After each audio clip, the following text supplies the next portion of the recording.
Hello students, आपका मेरे channel साथ स्टडी एट होम पर स्वागत है। आपकी 9th कक्षा की सामाजिक विज्ञान इस YouTube चैनल के माध्यम से जारी करवाई जाएगी। उम्मीद है कि ये आपके लिए लाभदायक होगा। अगर आपकी कोई सुझाव हैं तो वो आप कमेंट बॉक्स में दे सकते हैं, और वीडियो अगर आपको अच्छी लगे तो वो आप सब्सक्राइब और शेयर ज़रूर करें। इससे रिलेटेड जो PDF है वो आप डिस्क्रिप्शन में PDF लिंक से डाउनलोड कर सकते हैं। धन्यवाद। प्यारे बच्चों, आज का जो हमारा अध्याय है वो है संविधान निर्माण। तो राजनीतिक विज्ञान में हम हमारा पहला अध्याय कर चुके हैं, लोकतंत्र क्या और लोकतंत्र क्यों। तो उसमें हमने लोकतंत्र की कुछ विशेषताएं समझी, क्यों उसकी ज़रूरत है। आजकल ज़्यादातर जो देश हैं वो लोकतांत्रिक हैं। गैर लोकतांत्रिक देशों की भी हमने विशेषताएं जानी, और कुछ देशों के उदाहरण दिए कि कहाँ पर लोकतंत्र है, कहाँ पर लोकतंत्र नहीं है, और किन स्थितियों में लोकतंत्र है और किन स्थितियों में लोकतंत्र नहीं है। तो आज हम जो दूसरा अध्याय हमारा है कि संविधान निर्माण।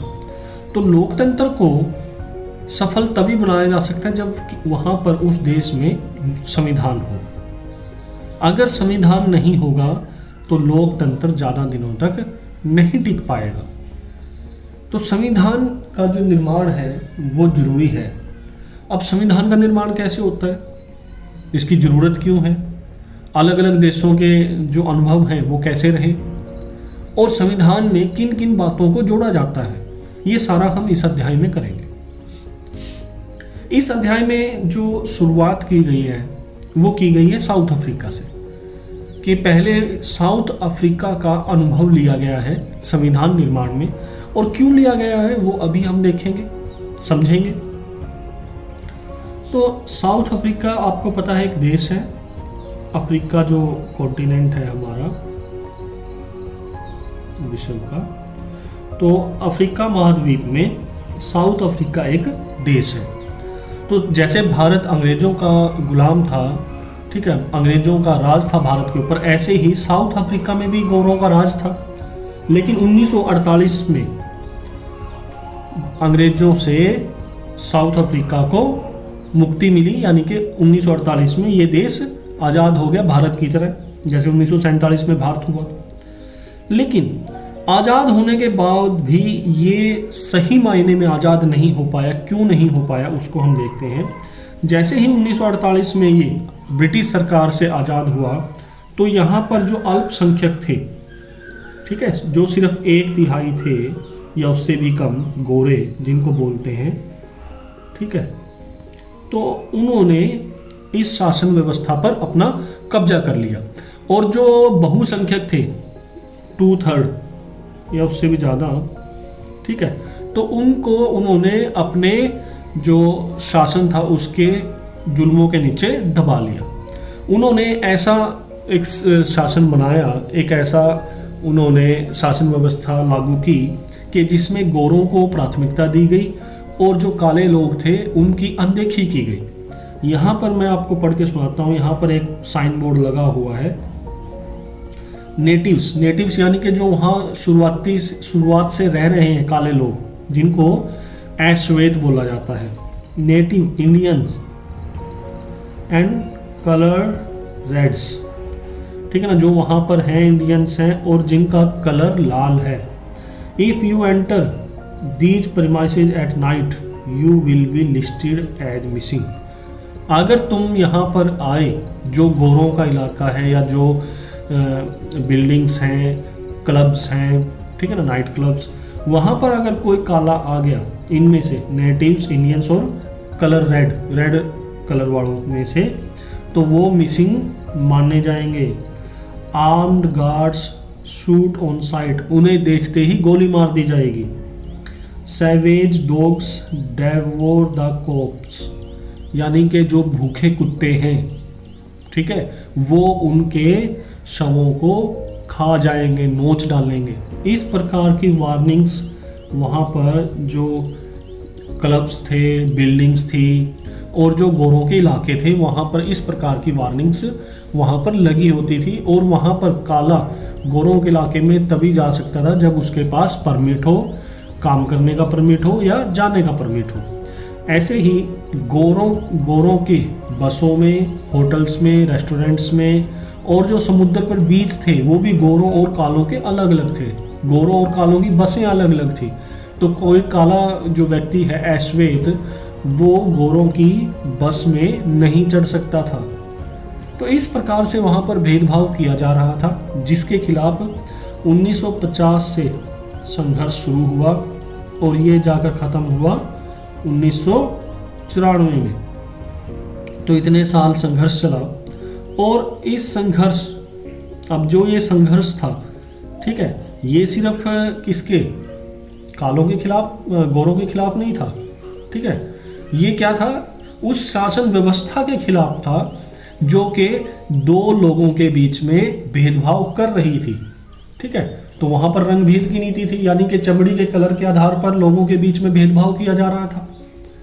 तो जो वहां पर आंदोलन का नेतृत्व किया नेल्सन मंडेला ने, तो उन्होंने सिर्फ गोरों के खिलाफ ही आंदोलन नहीं किया, उन्होंने उस नीति के खिलाफ किया, उस शासन व्यवस्था के खिलाफ किया जो लोगों के बीच में किसी न किसी आधार पर, चाहे वो धर्म हो, जाति हो, रंग हो, ठीक है, उसके आधार पर, या लिंग हो, उसके आधार पर भेदभाव करती है। उस पूरी व्यवस्था के खिलाफ, उस पूरी नीति के खिलाफ इन्होंने आंदोलन किया। इन्होंने कहा मैंने गोरों के प्रभुत्व के खिलाफ संघर्ष किया है और मैंने ही अश्वेतों के प्रभुत्व का विरोध किया है।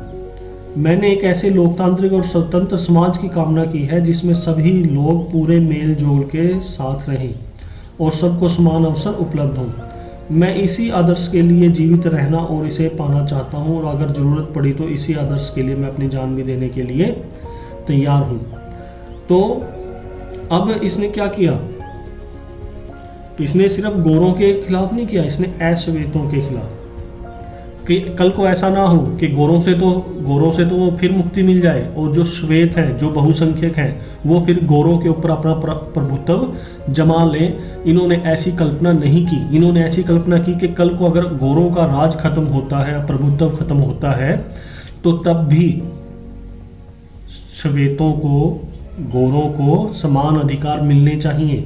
इन्होंने जब ये 1994 में ये वहाँ के प्रमुख बने, यानी वहाँ के ये चुने गए राष्ट्रपति, ठीक है, तो इन्होंने क्या किया, वहाँ पर एक ऐसे संविधान का निर्माण किया जो इंद्रधनुषी बना, ठीक है, जिसमें सभी को समान अधिकार मिले, जिसमें किसी के साथ कोई भेदभाव नहीं किया गया। हम इस पिक्चर से देख सकते हैं कि किस प्रकार वहाँ पर संविधान का निर्माण हुआ और सभी को समान अवसर, चाहे वो महिला है, पुरुष है, गोरा है या काला है, सभी को समान अवसर वहाँ पर दिए गए। वो वहीं पर रह रहा है या बाहर से आया है, जैसे इंडिया से भी बहुत से लोग वहाँ पर बसे हुए हैं, तो सभी को समान अवसर वहाँ पर दिए गए, अधिकार दिए गए। इसीलिए इसको इंद्रधनुषी, ठीक है, इंद्रधनुषी राष्ट्र या संविधान कहा जाता है। तो ये इसका एक वो रहा, अनुभव रहा, जिसमें इसने सिर्फ लोगों के खिलाफ आंदोलन नहीं किया, शासन के तंत्र के खिलाफ आंदोलन किया और शासन व्यवस्था को बदलने की कोशिश की। और इसी संविधान से जो ज़्यादातर देश हैं वो प्रेरणा लेते हैं कि किस प्रकार पहले वहाँ पर गोरों का राज था, लेकिन बाद में कालों का राज नहीं किया गया, सभी को समान अधिकार दिए गए। कालों को वहाँ पर, अश्वेतों को वहाँ पर बोला गया कि आप गोरों के प्रति कोई भी प्रतिशोध की भावना न रखें, जो उन्होंने आपके साथ किया उसको सब भूल जाएं और मिलजुल कर राष्ट्र का निर्माण करें। तो इस प्रकार के उसमें बातें की गई। दूसरा है, हमें संविधान की जरूरत ही क्यों है। तो वैसे तो हमने साउथ अफ्रीका के अनुभव से ये समझा कि संविधान बहुत जरूरी है किसी भी देश की शासन व्यवस्था को सुचारू रूप से चलाने के लिए। अगर संविधान नहीं होगा तो समस्याएं पैदा होंगी। तो क्यों जरूरत है? पहला, यह सरकार की सत्ता का स्रोत है। सरकार को जो शक्तियां मिलती हैं वो संविधान से मिलती हैं। दूसरा, सरकार के तीनों अंगों के बीच में, 3 अंग कौन से हैं? कार्यपालिका, ठीक है, विधायिका और तीसरा है न्यायपालिका। ठीक है, ये कानून बनाती है, ये लागू करती है और ये न्याय देती है। इनके बीच में आज कैसा संबंध रहेगा वो संविधान ही निर्धारित करता है। यह सरकार तथा नागरिकों के आपसी संबंध की व्याख्या करता है कि सरकार और एक नागरिक के बीच में क्या संबंध होंगे, वो संविधान बताता है। और चौथा, यह सत्ता के दुरुपयोग को रोकता है। फिर इसी के बाद अब हमने ये समझ लिया कि संविधान निर्माण की क्यों जरूरत है। साउथ अफ्रीका के उदाहरण को हमने समझ लिया। अब हम देख रहे हैं कि भारत का अनुभव कैसा रहा, भारत में संविधान का निर्माण कैसे हुआ। तो भारत में संविधान का निर्माण 1947 में भारत आज़ाद हुआ, लेकिन जो संविधान बनाने की प्रक्रिया है वो उससे पहले शुरू की गई, ताकि जब भारत आज़ाद हो तो उसके पास कोई संविधान हो। तो संविधान सभा का चुनाव किया गया। संविधान सभा क्या होती है? जो संविधान का निर्माण करती है। अब सभी लोग बैठ के तो संविधान का निर्माण नहीं करेंगे, तो कुछ लोगों के चुने हुए प्रतिनिधि हैं जो बैठकर बहस करके, ठीक है, संविधान का निर्माण करेंगे। तो संविधान सभा का जो चुनाव है वो जुलाई 1946 में किया गया। तो लोगों के जो प्रतिनिधि हैं वो चुनकर भेजे गए, और ये कितने प्रतिनिधि थे? 389 सदस्य चुने गए इस संविधान सभा में। और इसके प्रमुख सदस्य कौन थे? जैसे डॉक्टर राजेंद्र प्रसाद, वल्लभ भाई पटेल, जवाहरलाल नेहरू जी और अंबेडकर जी, ठीक है। तो इस प्रकार बहुत से जो दिग्गज नेता थे वो इस सभा के सदस्य थे।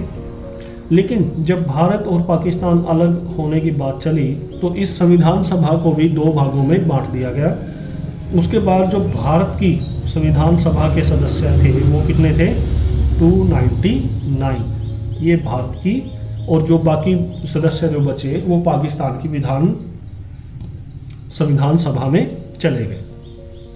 तो इसलिए दो संविधान सभाओं की बैठकें हुई, उन्होंने अपने अपने देश के लिए संविधान बनाए, ठीक है। उसके बाद पहली बैठक इस संविधान सभा की हुई दिसंबर 1946 में। उसके बाद एक प्रारूप कमेटी बनाई गई। प्रारूप कमेटी का क्या काम था कि अलग अलग देशों से वो संविधानों को पढ़कर जो उनकी अच्छी अच्छी बातें हैं उनका समावेश करके एक संविधान को बनाए। तो इसके जो अध्यक्ष हैं वो बनाए गए डॉक्टर अंबेडकर। इन्होंने अलग अलग देशों के संविधानों को पढ़कर और उनकी जो अच्छी अच्छी बातें हैं वो एक प्रारूप में इकट्ठी की और उसको संविधान सभा के सामने उन्होंने पेश किया।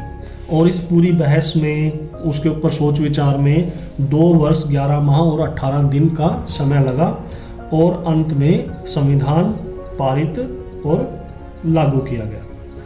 तो संविधान पारित कब किया गया? संविधान पारित किया गया 26 नवंबर 1949 को, लेकिन लागू कब किया गया? 26 जनवरी 1950 को। अब ऐसा क्यों है?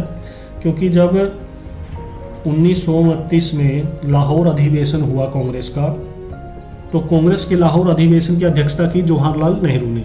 तो उन्होंने कहा कि हम पूर्ण स्वराज से नीचे कुछ भी एक्सेप्ट नहीं करेंगे, और उन्होंने भारत को पूर्ण एक स्वतंत्र राष्ट्र घोषित कर दिया गया। और 26 जनवरी 1930 को उन्होंने इसको स्वतंत्रता दिवस के रूप में 26 जनवरी को मनाने की पेशकश की। और 26 जनवरी उसके बाद से 26 जनवरी 1930 से लेकर जब तक भारत आज़ाद हुआ उस समय तक 26 जनवरी को स्वतंत्रता दिवस के रूप में उसको मनाया जाता रहा। तो इसी की ऐतिहासिक महत्व को समझते हुए जो संविधान है वो 26 जनवरी 1950 को लागू किया गया। हालांकि ये 26 नवंबर 1949 को बन चुका था। फिर है भारतीय संविधान के बुनियादी मूल्य। तो भारतीय संविधान के कुछ बुनियादी मूल्य, यानी कि किन किन मूल्यों पर भारतीय संविधान आधारित है, कौन कौन से अधिकार नागरिकों को दिए गए हैं। जैसे शुरू में जो संविधान हमारा शुरू होता है वो कहाँ से होता है? हम भारत के लोग, ठीक है। यानी कि जो संविधान की या जो सरकार की जो सत्ता है वो कहाँ से आ रही है? भारत के लोगों से। ये जो संविधान है वो 299 लोगों के द्वारा नहीं बनाया गया, बल्कि किसके द्वारा बनाया गया है? भारत के लोगों के द्वारा। और इसमें क्या क्या जो मूल्य हैं? समाजवादी है, प्रभुत्व संपन्न है, लोकतांत्रिक है, ठीक है, पंथ निरपेक्ष है, न्याय पर आधारित है, गणराज्य है, स्वतंत्रता है, बंधुत्व और समता। अब इन सभी के जो अर्थ हैं वो आगे आपको क्वेश्चंस में करवाए जाएंगे। और फिर है लास्ट, संस्थाओं का स्वरूप, कि जो भारत में जितनी भी संस्थाएं हैं जैसे विधायिका, कार्यपालिका, न्यायपालिका, ठीक है, ये सभी राज्य सरकारें, केंद्र सरकारें, ये सभी का जो प्रारूप है वो किसके द्वारा है? संविधान के द्वारा। लेकिन ये ऐसा नहीं है कि ये संविधान जो शुरू में बना दिया गया वो ऐसे कैसे रहेगा, उसमें बदलाव नहीं हो सकते। तो समय की ज़रूरत को देखते हुए उसमें बदलाव की आवश्यकता पड़ती है, इसीलिए संविधान संशोधन का भी वो रखा गया है, ऑप्शन रखा गया है। और संविधान संशोधन का मतलब क्या है कि ज़रूरतों को देखते हुए, नई ज़रूरतों को देखते हुए, नई समस्याओं को देखते हुए संविधान में परिवर्तन करना, कुछ ना कुछ चेंज करना। तो ये किसके द्वारा किया जाता है? ये किया जाता है संसद के द्वारा। ये भारत की संसद है। तो ये हमारा यहाँ तक कंप्लीट है, इसकी अंडरस्टैंडिंग। अब इसके जो क्वेश्चंस हैं वो करेंगे हम। तो पहला हमारा क्वेश्चन है कि भारत के संविधान निर्माण किस प्रकार किया गया, वर्णन कीजिए।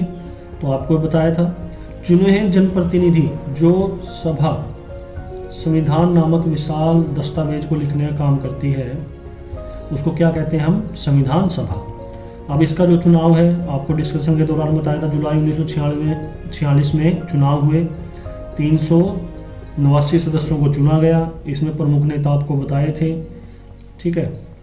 राजेंद्र प्रसाद संविधान सभा के अध्यक्ष बनाए गए और इसकी पहली बैठक दिसंबर 1946 में हुई। इसके तत्काल बाद देश दो हिस्सों में बट गया, भारत और पाकिस्तान। तो संविधान सभा भी दो हिस्सों में बट गई, भारतीय संविधान सभा और पाकिस्तान की संविधान सभा। और जो भारत की संविधान लिखने वाली वो सभा थी संविधान, उसमें कितने सदस्य थे? 299 सदस्य।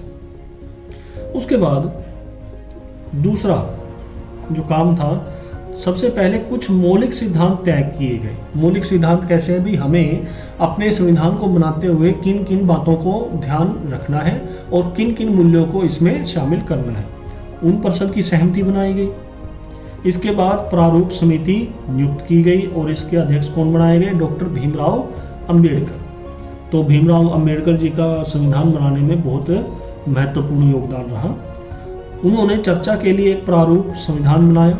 ये इन्होंने अलग अलग जगह से विशेषताएं इकट्ठी करके और एक खाका तैयार किया संविधान का, और वो संविधान सभा के सामने पेश किया। संविधान के प्रारूप की प्रत्येक धारा पर कई दौरों की चर्चा हुई। जो भी इसमें जोड़े गए, जितने भी मान लो जोड़े गए धाराएं, उन सभी पर चर्चाएं हुई। जितने 299 सदस्य से उन्होंने बार बार इसके ऊपर चर्चाएं की और फिर इसको अंतिम रूप दिया। तो तैयार करने में कितना टाइम लगा? 2 वर्ष 11 मास और 18 दिन।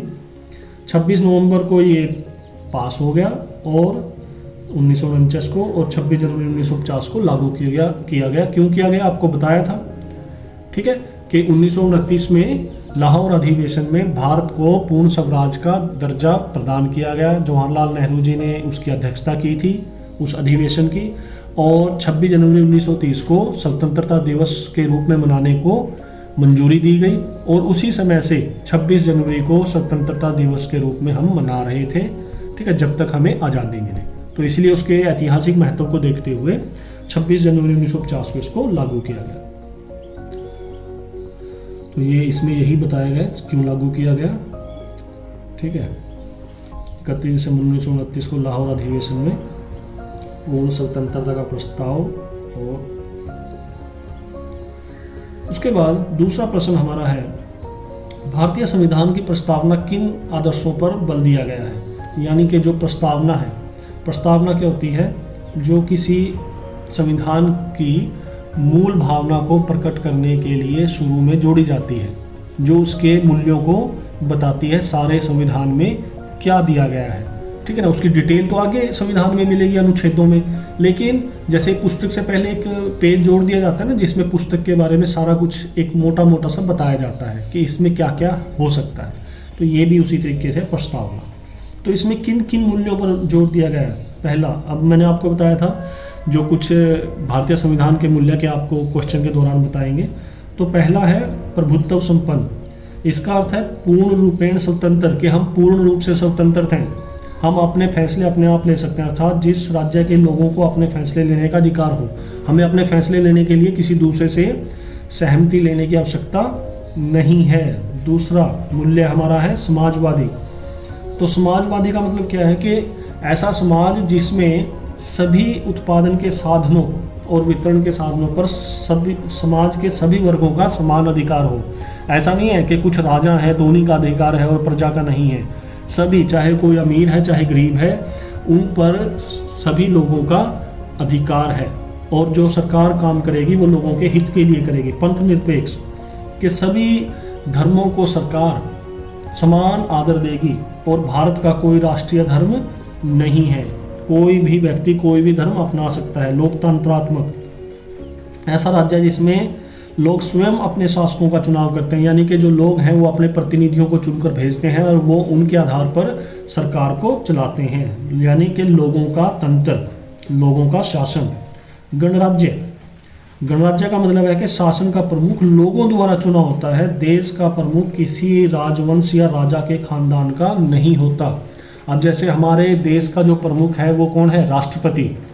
जो प्रधानमंत्री हैं वो तो सरकार के प्रमुख हैं, मुखिया हैं, लेकिन राष्ट्रपति देश का प्रमुख है और वो लोगों के द्वारा अप्रत्यक्ष रूप से चुना जाता है। अप्रत्यक्ष रूप से कैसे? कि लोग पहले एमएलए एमपी को चुनते हैं, अपने प्रतिनिधियों को चुनते हैं और वो एमएलए एमपी आगे राष्ट्रपति का चुनाव करते हैं। तो चुना तो वो एक तरीके से लोगों के द्वारा ही गया है, तो वो किसी राजा या राजा के खानदान से नहीं है। ठीक है, वो लोगों के द्वारा ही अप्रत्यक्ष रूप से चुना गया है। उसके बाद छठा है न्याय, कि नागरिकों के साथ उनकी जाति, धर्म या लिंग के आधार पर भेदभाव न किया जाए। ठीक है, सबको समान माना जाए और अगर किसी के साथ कोई भेदभाव हुआ है तो वो उसके खिलाफ न्याय प्राप्त कर सके, न्यायपालिका में जाकर, कोर्ट में जाकर। स्वतंत्रता, प्रत्येक नागरिक को विचार, अभिव्यक्ति, विश्वास, धर्म और उपासना की स्वतंत्रता हो। किसी के ऊपर भी कोई विचार थोपा ना जाए, कोई धर्म थोपा ना जाए, कोई विश्वास थोपा ना जाए। ठीक है, सब लोग अपनी बात रखने के लिए स्वतंत्र हैं। समानता, सभी नागरिक कानून के समक्ष बराबर हों। अब ऐसा नहीं है कि भाई कोई अमीर व्यक्ति है या कोई सरकारी अधिकारी है तो उसके अधिकार अलग होंगे और एक आम जनता के या गरीब व्यक्ति के अधिकार अलग होंगे। सबको समान अधिकार होंगे और सबको समान अवसर मिलेंगे। व्यक्ति की गरिमा, हमारा संविधान प्रत्येक नागरिक की गरिमा को बनाए रखना भी सुनिश्चित करता है। यहाँ पे करता आएगा, करता है। तीसरा प्रश्न है कि लोकतांत्रिक देशों में संविधान का महत्व अधिक क्यों हो जाता है? अब जहाँ पर तानाशाही है, जहाँ पर एक ही व्यक्ति का राज है, उसी की मर्जी चलती है, वहाँ पर तो संविधान का कोई महत्व रह ही नहीं जाता, क्योंकि उसकी शक्तियाँ तो उनकी निरंकुश हैं, उसकी शक्तियाँ निरंकुश हैं, उनके ऊपर कोई अंकुश नहीं है। तो संविधान क्या करता है? संविधान सरकार की शक्तियों के ऊपर अंकुश लगाता है ताकि सरकार संविधान के हिसाब से चले। अब संविधान क्या है? देश का जो सर्वोच्च कानून है, जिसके आधार पर दूसरे कानून बनते हैं, जिसके आधार पर सरकारें चलती हैं, वो क्या है? संविधान। ठीक है, देश का सर्वोच्च कानून, देश का सर्वोच्च विधान। ठीक है, तो वो है संविधान। तो निरंकुश शासन में तो उसकी कोई उपयोगिता है ही नहीं, लेकिन लोकतांत्रिक जो शासन है उसमें संविधान की बहुत ज़्यादा आवश्यकता है। तो क्या क्या आवश्यकता है वो देखते हैं। लोकतांत्रिक शासन प्रणाली के लिए संविधान का होना अनिवार्य है। संविधान सरकार की शक्ति तथा सत्ता का स्रोत है, कि जो सरकार को शक्तियाँ मिल रही हैं, सत्ता मिल रही है, वो कहाँ से मिल रही है? संविधान से। तीसरा, संविधान सरकार के ढांचे तथा सरकार के विभिन्न अंगों की शक्तियों की व्यवस्था करता है।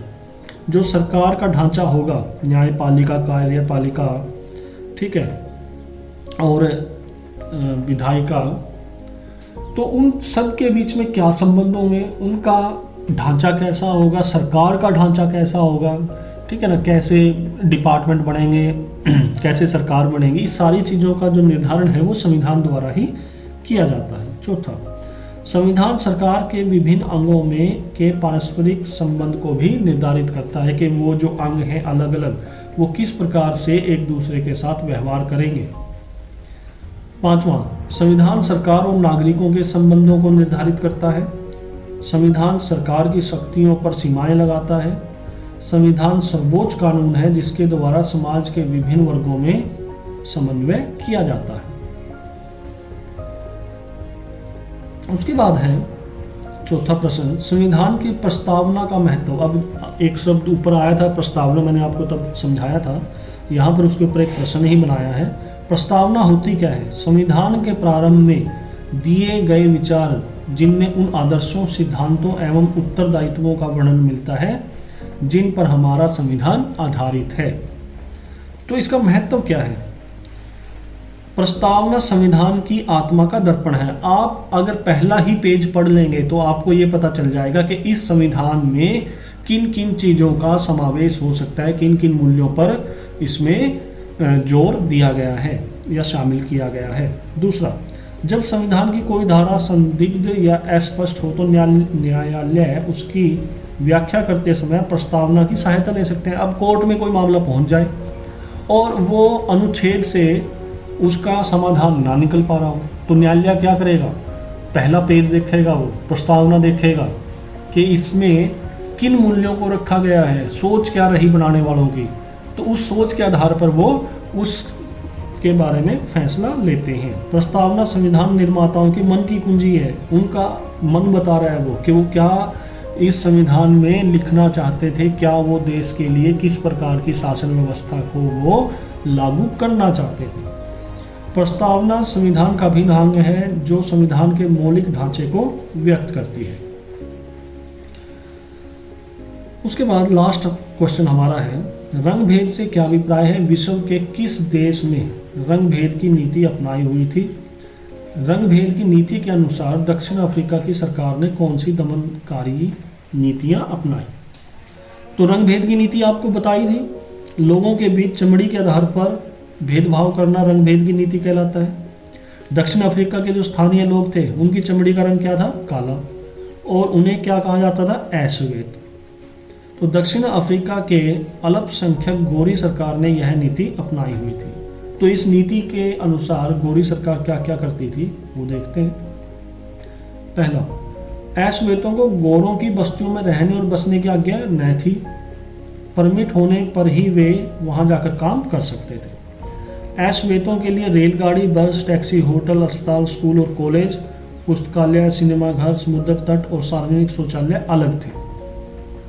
काले लोग गोरे लोगों के गिरजाघरों में नहीं जा सकते। गिरजाघर क्या है? गिरजाघर होता है जो क्रिश्चियंस का जो एक मंदिर कह सकते हैं, ठीक है ना। जैसे भारतीयों का जो पूजा स्थल है उसको हम मंदिर कहते हैं, तो जो ईसाइयों का पूजा स्थल है वो क्या है? गिरजाघर। तो वो उसमें नहीं जा सकते थे, जिसको हम इंग्लिश में बोलते हैं चर्च।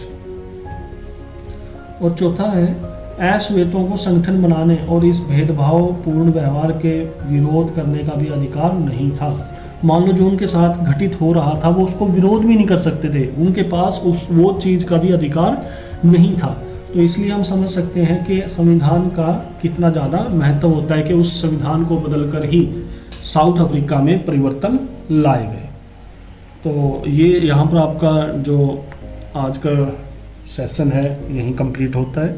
इसकी जो PDF है आपको इस वीडियो के डिस्क्रिप्शन में जो PDF लिंक है उससे आप डाउनलोड कर सकते हैं। धन्यवाद।